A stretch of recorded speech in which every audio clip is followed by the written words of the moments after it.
Hello everyone, it's Dr. Dave. Hopefully you're all doing well. You enjoyed your first weekend of July and you're looking forward to some other nice summer weekends coming up.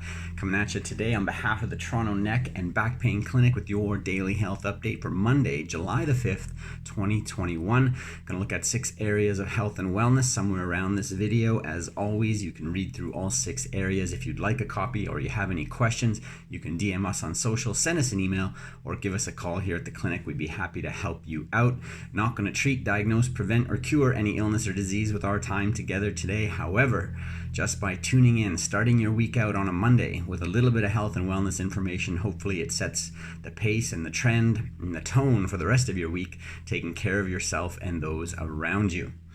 The Journal of the American Geriatric Society, May 2021, says that osteoporosis raises risk of hearing loss in women. They used data from a decades-long nurses' health study. The researchers estimated from that women with osteoporosis have up to a 40% increased risk for moderate to severe hearing loss, even if they are taking medications to slow bone loss.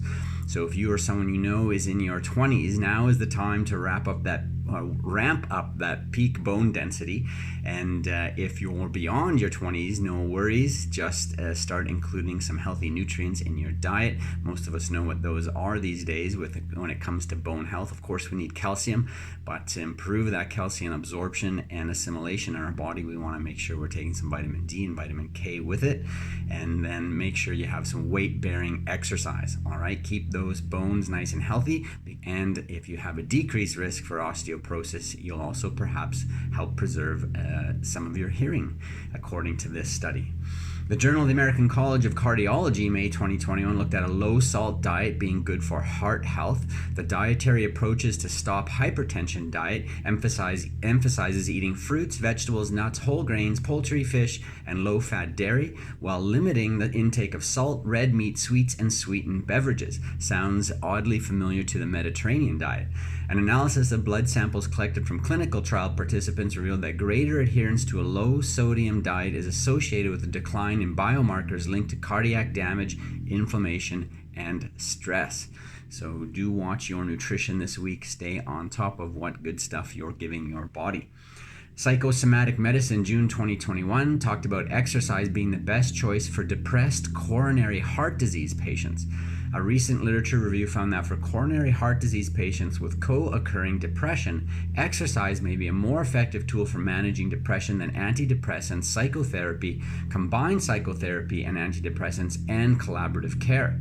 The study authors note that their findings further highlight the clinical importance of exercise as a treatment, as they see it improves not only depression, but also other important aspects of heart disease, such as lowering blood pressure and cholesterol in those patients.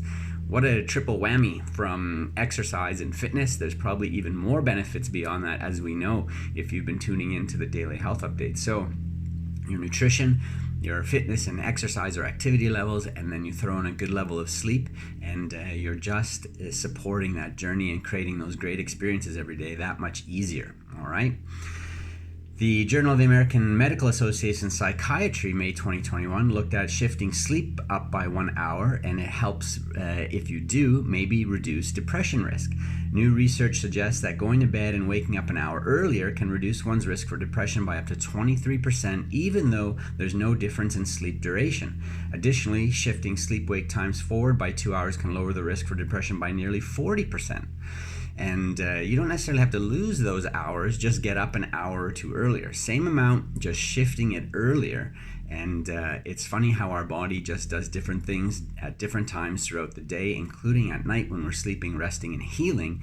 And if you shift that time when it's doing that to earlier instead of later, you might see some great benefits. Okay, nutrition, fitness, sleep.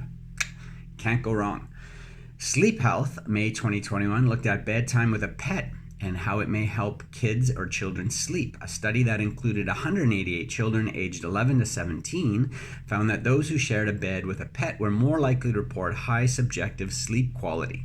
It's nice to have these unconditional love type creatures in our life, and sleeping with one may help your kids improve their sleep, which sets a good precedent for a habit that may sustain them into the future, because many of us do struggle with sleep or getting enough sleep, and especially quality sleep. Finally, the BMC Public Health Report, May 2021, looked at sitting at work and how all that sitting at work can be linked to neck and back pain. Questionnaires completed by over 45,000 adults revealed that sitting for more than 75% of the workday and not taking regular breaks not only increases the risk for neck and back pain, but also for poor general health. Sedentary, repetitive work, not necessarily good for us. The work does need to get done, but we just want to look at our habits and strategies around getting that work done and make sure that it's, first of all, supporting our health so we can keep doing that work that we need and want to do every day. All right.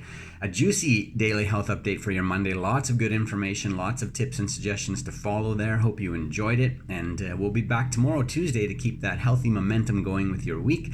We'll look forward to chatting with you then. Have a great day.